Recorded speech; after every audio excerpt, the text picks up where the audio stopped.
pour cette année, reste à ses pieds. Cherche à le connaître encore plus. Et Dieu va te donner le secret de son cœur. Dieu va te donner le secret de ton cœur, de son cœur. Le temps de Dieu, c'est un temps merveilleux. Je vois le temps de Dieu dans la vie d'une femme.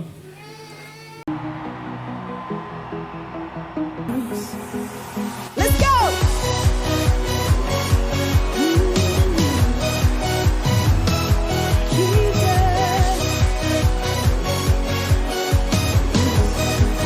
Let's go!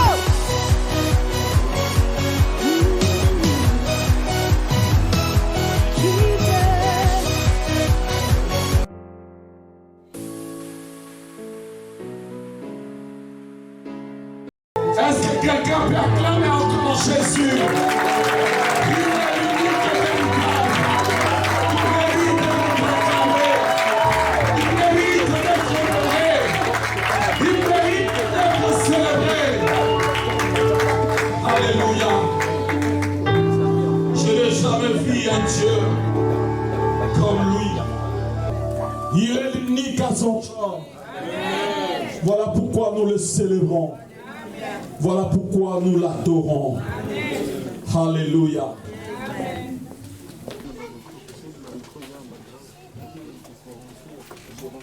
Bien-aimés dans le Seigneur, aujourd'hui nous continuons toujours dans la suite de notre thème principal de l'année, le temps de Dieu. Le dimanche dernier, Dieu nous a fait grâce de comprendre ce que c'est le temps de Dieu. Et nous avons compris que le temps de Dieu, c'est un temps précieux.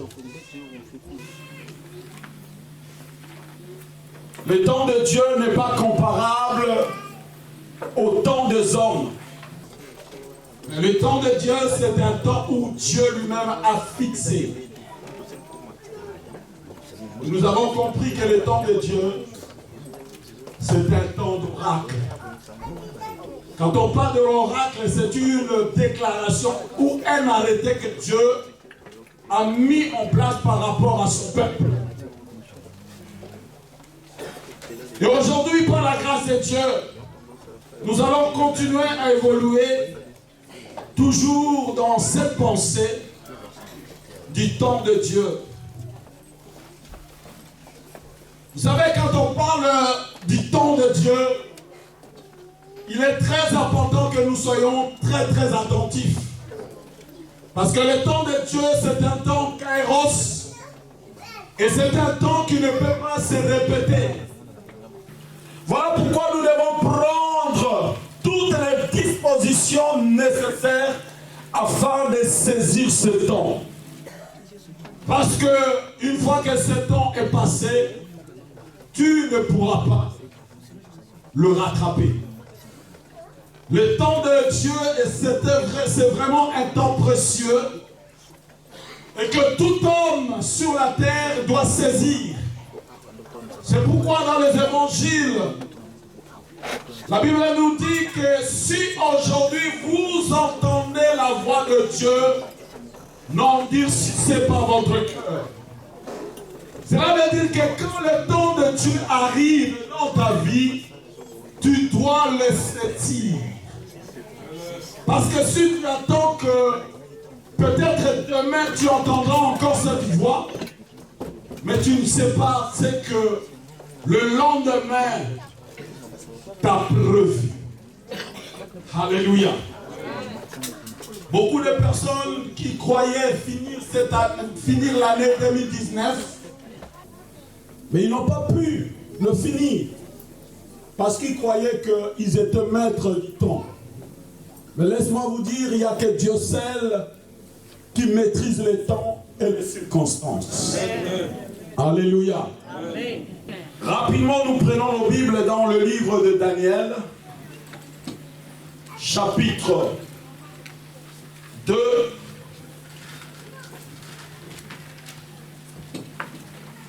Nous commençons par le verset 20. Nous allons lire au nom de Jésus. Daniel prit la parole et dit: béni soit le nom de Dieu dès l'éternité en l'éternité. À lui appartient la sagesse et la force. C'est lui qui change le temps et les circonstances, qui renverse et qui établit le roi, qui donne la sagesse aux sages et la science à ceux qui ont l'intelligence. Il révèle ce qui est profond et caché. Il connaît ce qui est dans le ténèbre et la lumière demeure avec lui. Est-ce qu'on peut acclamer pour la parole de Dieu?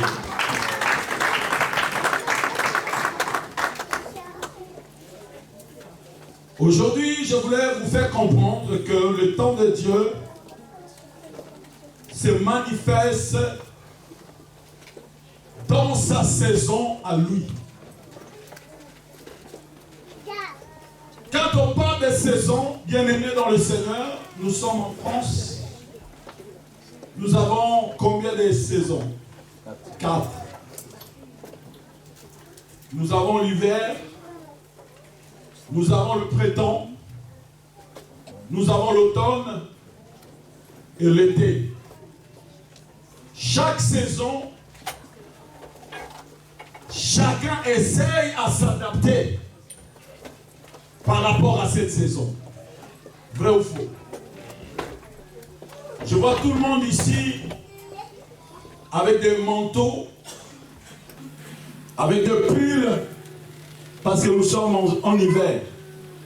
Pourquoi tu portes des habits lourds? Parce que tu veux te protéger. Alléluia.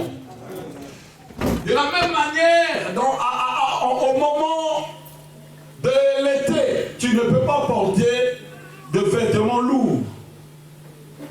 Parce que tu seras étouffé. Alléluia. Et si nous les hommes, nous savons interpréter les saisons, et nous essayons de s'adapter par rapport aux saisons, et nous devons comprendre une chose, bien-aimés dans le Seigneur, que les saisons de Dieu est différent de ces saisons qu'on est en train de parler. Parce que c'est une saison qui vient qu'une seule fois. Et si tu rates ou tu loupes cette occasion, c'est fini pour toi. Voilà pourquoi d'une manière de vous faire comprendre ou de vous faire réagir par rapport au temps de Dieu, c'est de savoir veiller. Alléluia. Parce que la Bible nous dit, nous ne connaissons pas le jour, le moment ou la seconde que le Fils de l'homme va apparaître. Personne ne sait. Même les anges ne le savent pas. Quelle attitude, quel comportement nous devons avoir par rapport au temps de Dieu, c'est de veiller. Vous savez, il y a une histoire dans la Bible de 10 vierges. Ils étaient tous préparés pour attendre le mari. Mais le mari ou l'époux n'avait pas donné l'heure et la date. Quelle était la responsabilité, leur responsabilité de ces 10 vierges? C'était de veiller jusqu'à ce que le pouls devait venir. Et la Bible nous dit, il y avait 5 vierges qui étaient sages. Ils savaient attendre, ils savaient se préparer. Et la Bible me dit, les 5 autres femmes, ils étaient un peu négligents. Dis à ton frère, ne sois pas négligent dans cette année que nous sommes. Ton salut ou ton bonheur apparaîtra dans cette année. Mais ne sois pas dans la distraction. Beaucoup de femmes et de hommes ne pourront pas expérimenter le temps de Dieu suite à la distraction. Évitons la distraction, nous devons veiller. La Bible nous dit même que nous devons veiller car les jours sont. Et ici, nous voyons un homme qui s'appelle Daniel. Cet homme n'était pas dans les tribus de fils d'Isaacar. Parce que vous voyez dans les 12 tribus d'Israël, il y avait un tribu qu'on appelle le tribu d'Isaacar. Et dans cette tribu, ils avaient une option spéciale d'interpréter le temps.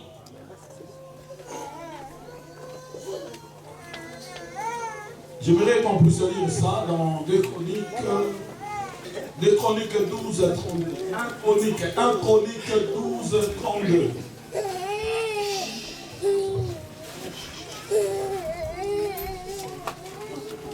Un Chronique, chapitre 12, verset 32.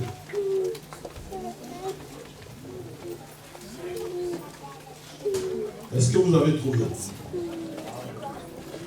Un Chronique. Est-ce qu'il y a une sœur qui peut nous faire la lecture, s'il vous plaît? Une sœur. Amen, maman Grace. Amen.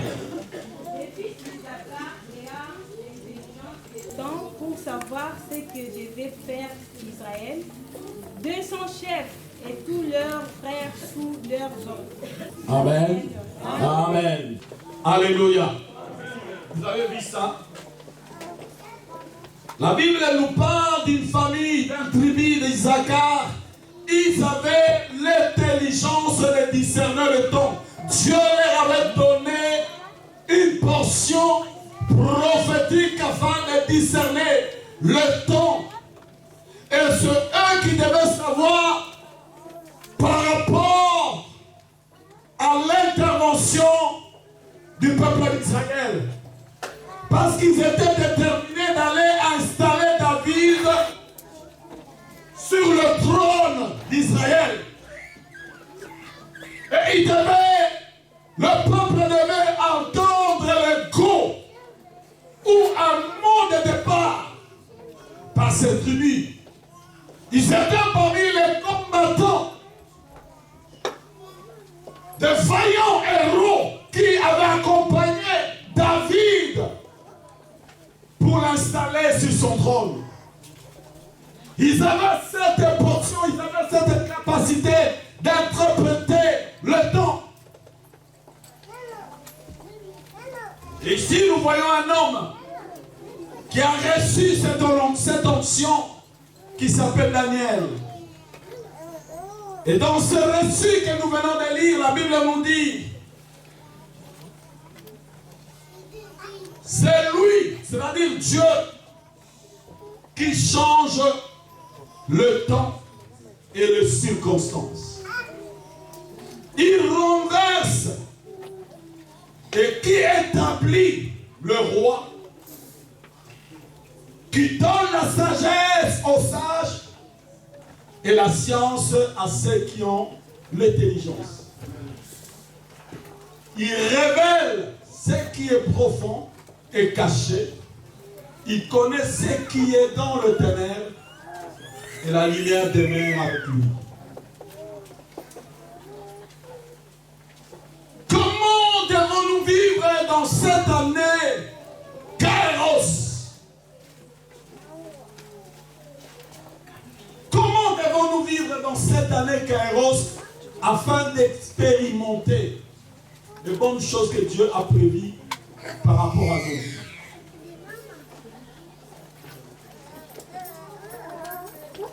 Parce que nous voyons ici, la Bible nous dit que c'est Dieu qui est le maître du temps. En d'autres termes, tu n'es pas maître du temps que tu gaspilles. Nous préférons gaspiller beaucoup du temps dans des choses de futilité. Vous voyez des personnes qui peuvent rester pendant des heures et des heures devant son portable, Facebook, mais il n'a pas le temps de lire la parole de Dieu. Si nous restons dans la parole de Dieu, la parole de Dieu va nous éclairer. Et la parole de Dieu va nous guider afin de pouvoir comprendre et savoir comment gérer notre temps dans ce temps Kairos. Parce que la parole de Dieu a les secrets de Dieu. Amen. La pensée de Dieu se trouve dans sa parole. Dieu ne tue rien en dehors de la parole de Dieu. Tout ce que Dieu fait, tout ce que Dieu se révèle, se trouve dans la parole de Dieu. Vous devez aimer la parole de Dieu cette année 2020. Amen. Alléluia. Est-ce que quelqu'un est avec moi ce matin? Nous devons aimer la parole de Dieu.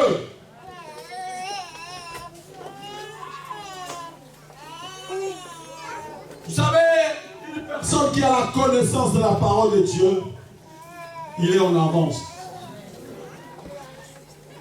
C'est-à-dire, il est en avance par rapport aux autres. Tu veux être le premier de la classe, mais si tu ne lis pas tes cours, comment tu peux être le premier de la classe? Ce n'est pas le jour d'examen que tu dois étudier. Mais chaque jour tu vas à l'école, tu commences à lire tes cours. Tu répètes jour après jour, jour après jour, tu fais des exercices. Et arrivé au jour d'examen, tu ne vas pas perdre beaucoup de temps. Alors que beaucoup font des nuits blanches. Parce que durant toute l'année, ils n'ont pas étudié. Ils seront là en train de lire. Mais toi, tu dors. Parce que tu es en avance. Nous devons aimer la parole de Dieu. C'est très important.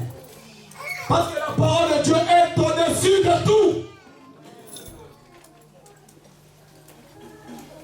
Sans la parole de Dieu, ta vie chrétienne est nulle. Je peux avoir le don de guérison, guérir le malade.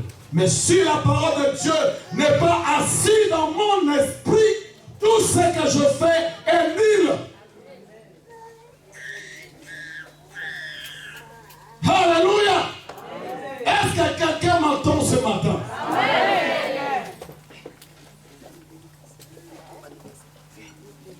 Comment tu peux comprendre le temps de Dieu si tu n'as pas la connaissance de sa pensée?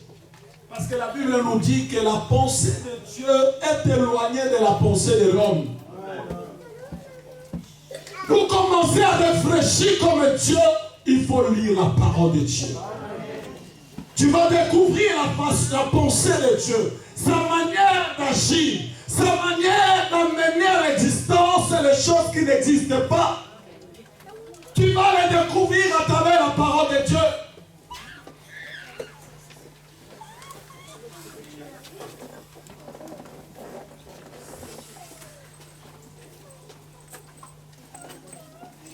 David, il était investi d'une onction spirituelle de Dieu. Et cela l'a poussé de faire comprendre que Dieu seul est le maître du temps et des circonstances. Vous savez, celui qui parle, c'est quelqu'un qui a une grande responsabilité politique dans un pays étranger en plus. C'est pas n'importe qui. Mais la Bible nous dit, Daniel passait beaucoup du temps dans la présence de Dieu. Daniel passait beaucoup du temps dans la présence de Dieu. Combien de temps tu passes dans la présence de Dieu? Oui, nous sommes dans le temps de Dieu. Nous sommes dans le temps Kairos, le temps favorable, où Dieu va transformer, Dieu va changer ma situation. Mais combien de temps tu es dans sa présence?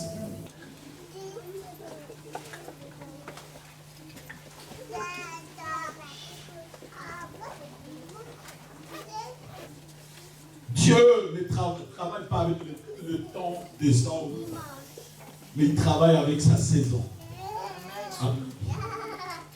C'est le temps favorable que Dieu lui-même a prévu. C'est le temps favorable que Dieu lui-même a mis en place. Alléluia. Dans son sens biblique, la saison de Dieu est le moment choisi par Dieu pour l'accomplissement de son dessein, de ce qu'il a pensé, ce qu'il croit meilleur pour son peuple, pour son enfant. Le moment particulier de l'action divine. C'est un moment particulier. Voilà pourquoi tu ne dois pas rester dans la distraction. Mais c'est mieux de rester au pied du maître.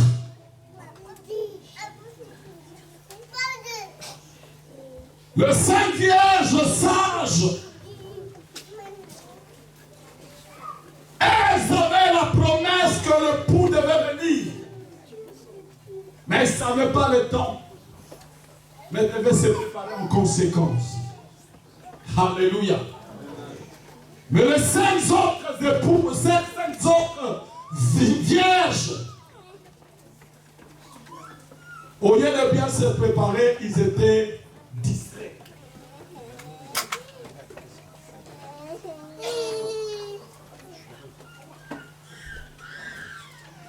Vaut mieux le commencement d'une chose que sa fin, c'est ça? Voilà, c'est la fin qui compte. Cette année, beaucoup ont pris des résolutions. Je vais être fidèle à Dieu dans plusieurs domaines. Je vais être fidèle à Dieu par rapport aux dîmes. Je vais être fidèle à Dieu par rapport au service. Je vais être fidèle à Dieu par rapport au temps que je dois lui donner. Je dois être fidèle à Dieu de venir à l'église tous les vendredis, tous les dimanches.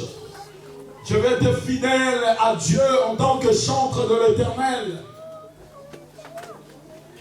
Arrivé en février, tu te relâches. Alors que c'est en février que Dieu allait te visiter. Mais tu te relâches. Dans le temps de Dieu, nous devons veiller. Est-ce que vous m'écoutez? Amen. Nous devons veiller et attendre le bon moment que Dieu a prévu par rapport à nous. Parce que ce que Dieu a dit, même si le mois de janvier passe, même le février, même le mois de mars, mai, juin, juillet, août, septembre, mais en décembre, ça s'accomplira. Mais à condition que tu sois à ses pieds.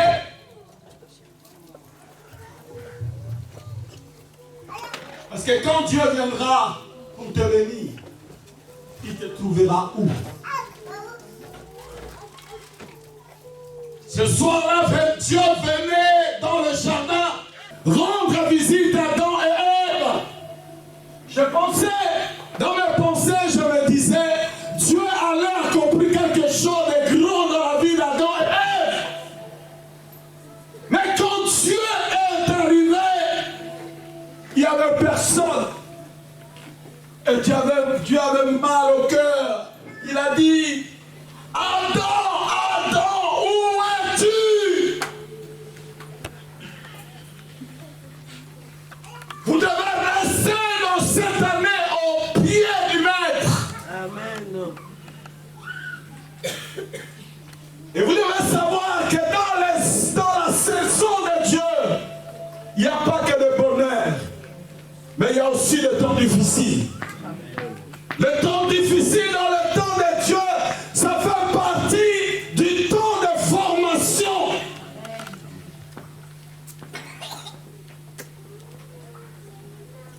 Ne croyez pas seulement que parce que nous sommes dans le temps de Dieu, il n'y aura que des fleurs roses. Non. Mais il y aura aussi des temps difficiles qui doivent arriver. Mais cela ne sera pas pour ta mort, mais parce que Dieu veut te former. Quand on forme quelqu'un, c'est pour avoir une personne meilleure. Alléluia. Parce que vous êtes meilleur. Un Dieu, passe à son amour, permettra des choses, non pour te détruire, mais pour te tailler. Alléluia. Pour te tailler, il va commencer à couper des choses qui ne correspondent pas à ta destinée. Dieu va commencer à les couper. Vouloir ou pas, Dieu va commencer à les couper. Et quand tu vois cela, ne pleure pas. Lâche ces choses. Défriche ces choses. Et laisse Dieu te former. Une fois que tu seras formé, la destinée de Dieu s'accomplira dans ta vie. Alléluia.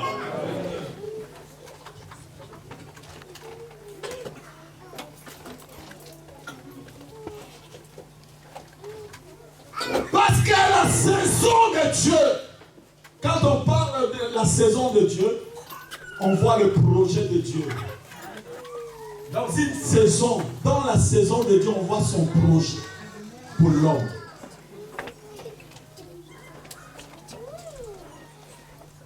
La Bible nous dit dans Jérémie 29, 11, je connais le projet que j'ai formé pour vous. Alléluia. Je connais le projet que j'ai formé pour vous, dit l'Éternel. Projet de paix et non de malheur, afin de vous donner un avenir et de l'espérance. Voilà le projet de Dieu qui se manifeste dans sa saison.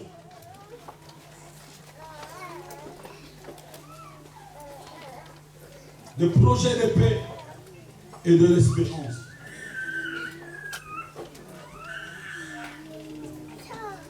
Vous savez, bien-aimés dans le Seigneur, quand Dieu accomplit son projet dans la vie d'une personne, des fois ça peut faire mal. Mais reste accroché. Parce qu'à l'issue, il y a une bonne chose qui doit arriver. Vous savez, quand Dieu a voulu sauver l'humanité, il n'a pas cherché un moyen facile. Mais il a donné son fils unique. Et sur la croix, il était considéré comme un brigand. On l'a insulté. Il était moitié nu, humilié, abandonné des hommes. Alléluia. Jésus qui entrait à Jérusalem avec des cris de joie. Mais quand le temps de Dieu est arrivé pour l'accomplissement d'un grand œuvre de la rédemption, toute la ville s'est tournée contre Jésus. Mais Jésus n'a pas abandonné. Alléluia.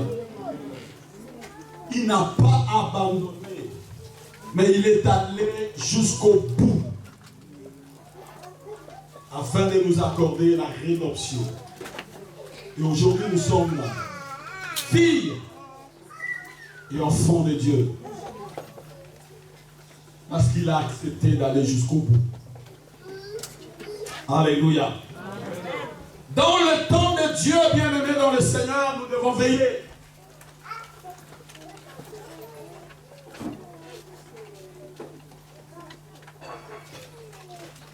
Et nous ne pouvons pas bénéficier de bonnes choses que Dieu a prévues par rapport à nous si nous ne savons pas discerner le temps à laquelle nous sommes. Oui, nous disons bien que cette année, c'est une année Kairos. Le temps particulier, le temps favorable où Dieu descend pour faire du bien à son peuple. Mais il est important que tu puisses discerner. Parce que la saison de Dieu dans ta vie ne passera pas le même jour que moi.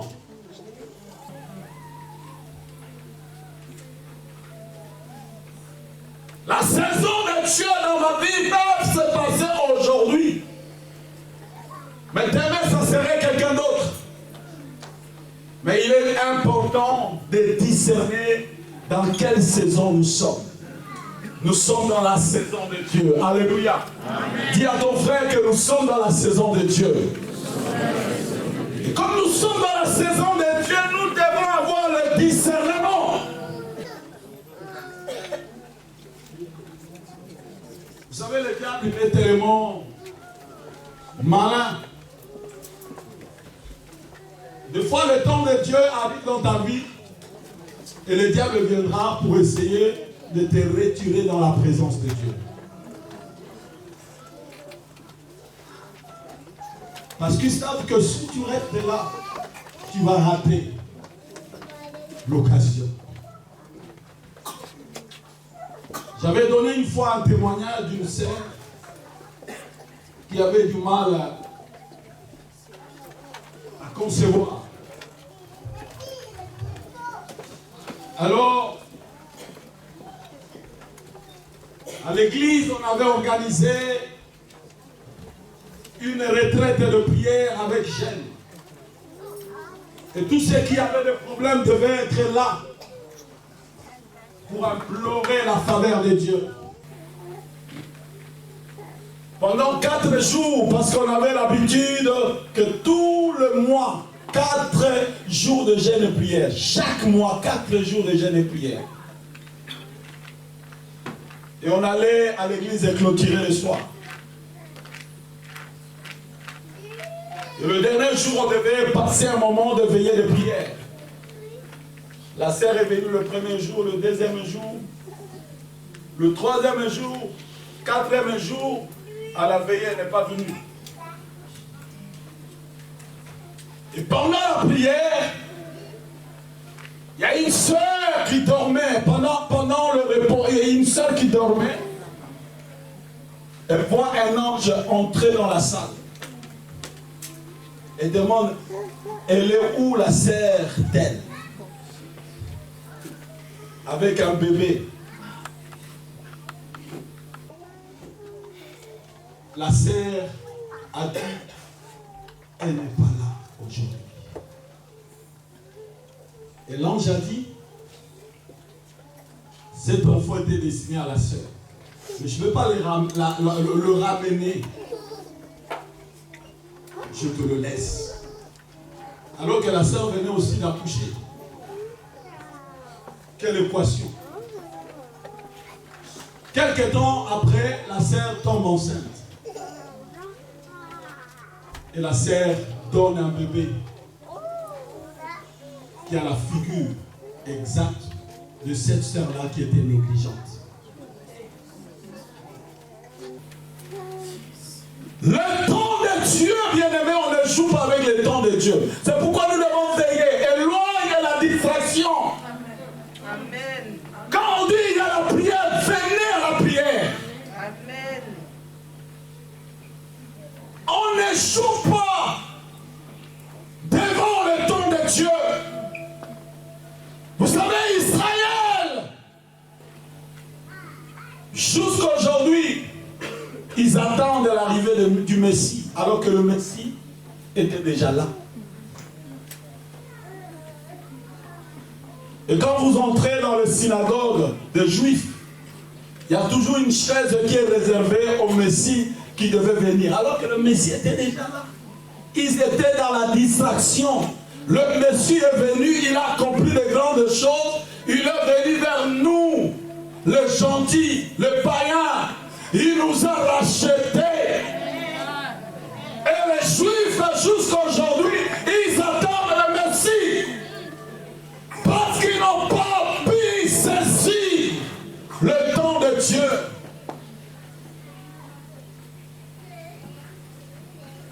Le temps de Dieu, bien-aimé,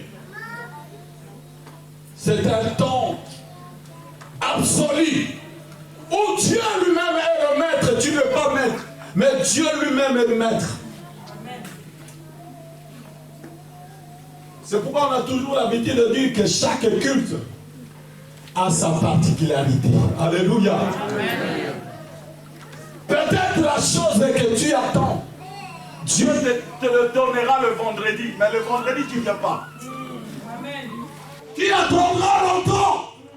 Parce que cela ne dépend pas de toi, mais cela dépend de Dieu.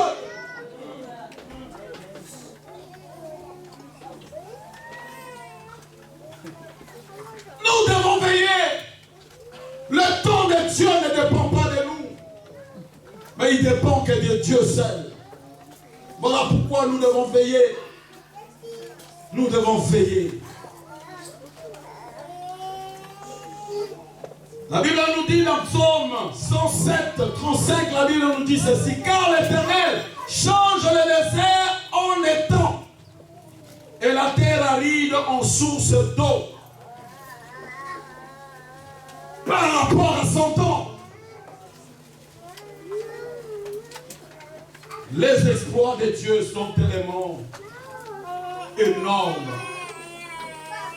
Quand nous lisons dans la Bible, nous voyons comment Dieu s'est manifesté par rapport à son temps. Alors que Sarah était avancée en âge, quand l'ange est venu annoncer à son mari, Abraham, que ta femme, Sarah, sera enceinte. Et la femme qui était cachée derrière, elle a commencé à rigoler.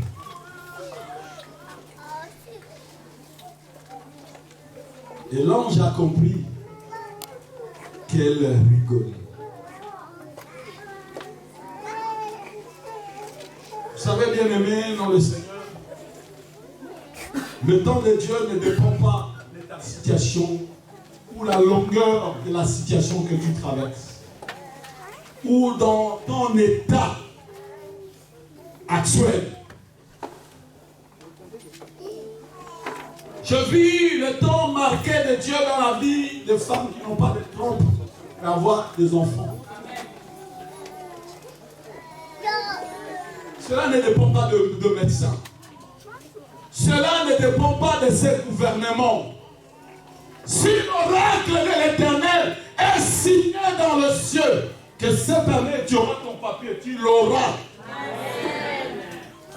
Parce que le cœur des autorités se trouve entre les mains de Dieu. Reste à ta place. Reste à ta place. Attends. Amen. La main de ton Rédempteur. Amen. Quand les choses ne vont pas bien, qu'est-ce qu'il faut faire? Lever les yeux vers la montagne. Amen. Là où ton secours viendra. Amen. Le temps de Dieu, c'est un temps merveilleux.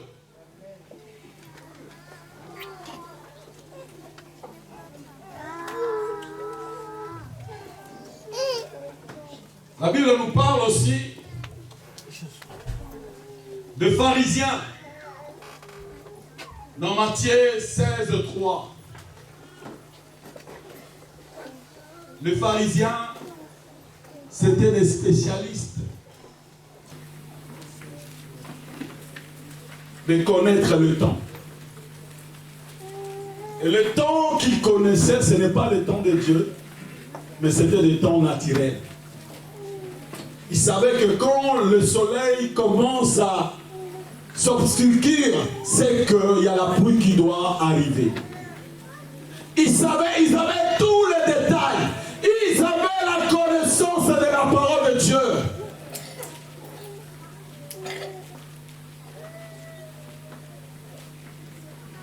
Connaître le temps de Dieu, ce n'est pas connaître la Bible, mais c'est connaître la révélation de Dieu par rapport à ta vie.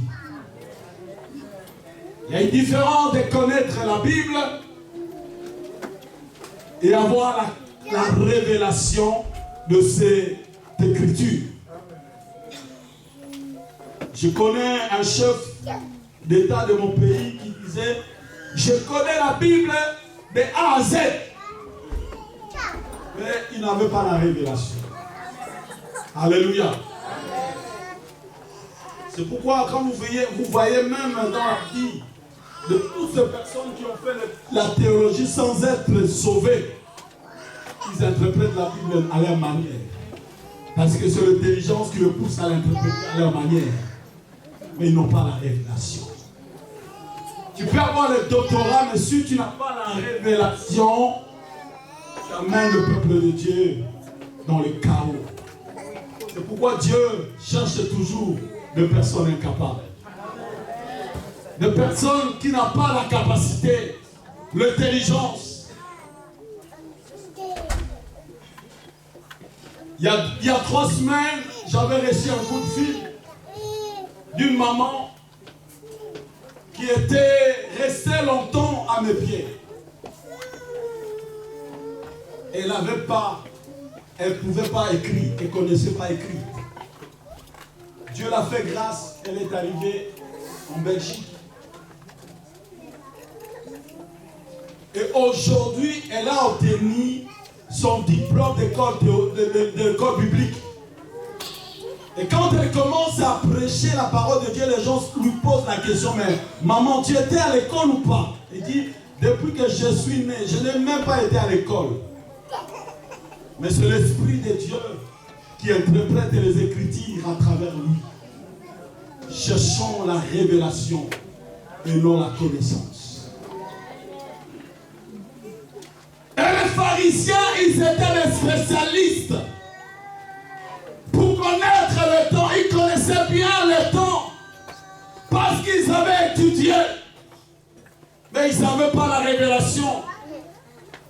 Ce qui est très important pour nous, bien-aimés, c'est de chercher la révélation de Dieu par rapport à notre vie. N'est-ce pas, nous avons un Dieu qui parle? N'est-ce pas, nous avons un Dieu qui se révèle?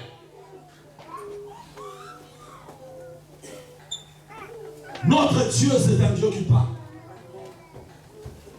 Si tu veux connaître les choses que Dieu a prévues pour toi, pour cette année, reste à ses pieds. Cherche à le connaître encore plus. Et Dieu va te donner le secret de son cœur. Dieu va te donner le secret de ton cœur, de son cœur. Le temps de Dieu, c'est un temps merveilleux. Je vois le temps de Dieu dans la vie d'une femme qui avait que la religion.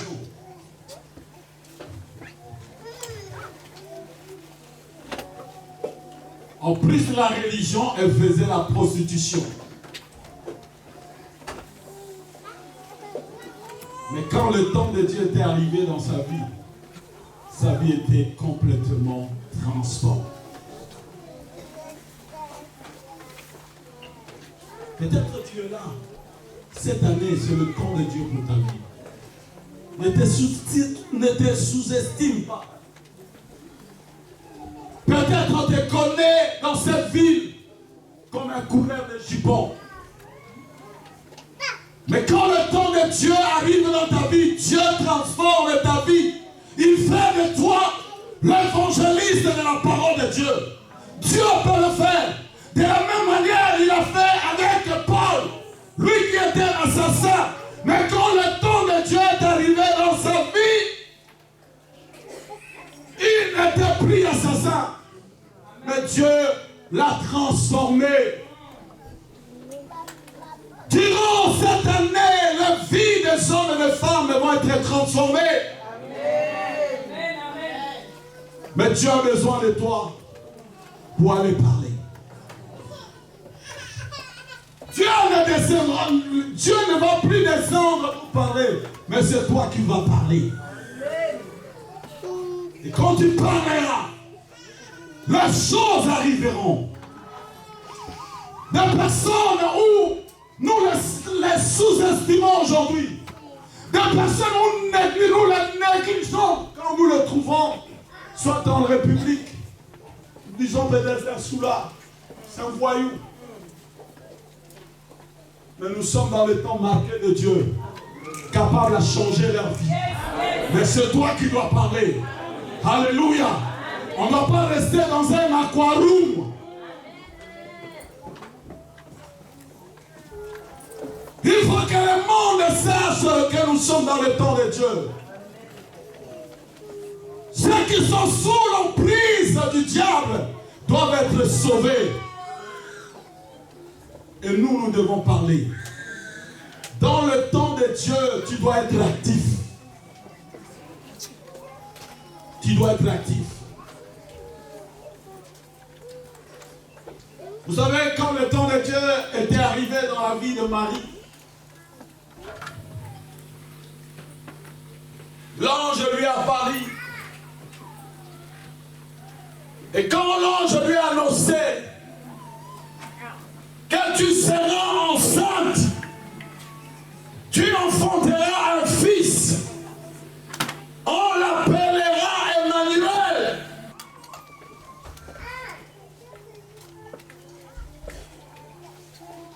L'ange est resté devant Marie. Et Marie a dit, qu'il me soit fait selon ta parole. Et l'ange quitta. Cela veut dire que la mission a accomplie. Tu dois parler. Tu dois confesser. Par ta propre bouche. Marie n'a pas cherché des explications. Elle dit qu'il me soit fait selon ta parole. Et l'ange n'a pas ajouté autre chose. L'ange a dit, ah, Marie l'a accomplie. Mission accomplie. Je n'ai pas d'autre message à délivrer. Tu as accompli le message que je t'ai amené. Alléluia.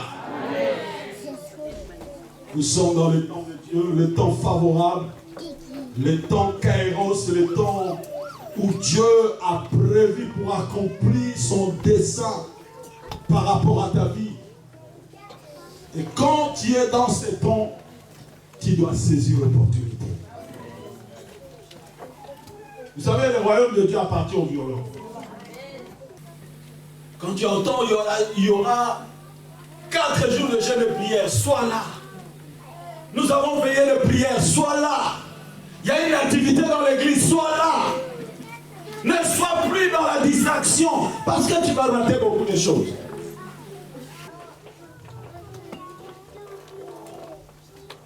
Tu vas rater beaucoup de choses. Le temps de Dieu amène la gloire de Dieu se manifester dans ta vie. Vous savez, Lazare, quand il était mort, on a envoyé le messager pour dire à Jésus, ton ami que tu aimes beaucoup est mort. Mais Jésus répondit, il n'est pas mort. Tout simplement parce que la gloire de Dieu doit se manifester dans sa vie. Et Jésus resta 2 jours. Alléluia. Amen. Des fois, quand tu appelles le pasteur, il ne répond pas pendant 2 jours au Kagimakov. Tu commences à t'énerver, alors que ce n'est pas le temps de Dieu. Amen. Quand Dieu permettra, il y a de bonnes choses qui vont arriver. Amen. Et quand le temps de Dieu était venu, Jésus est revenu dans la maison de Lazare.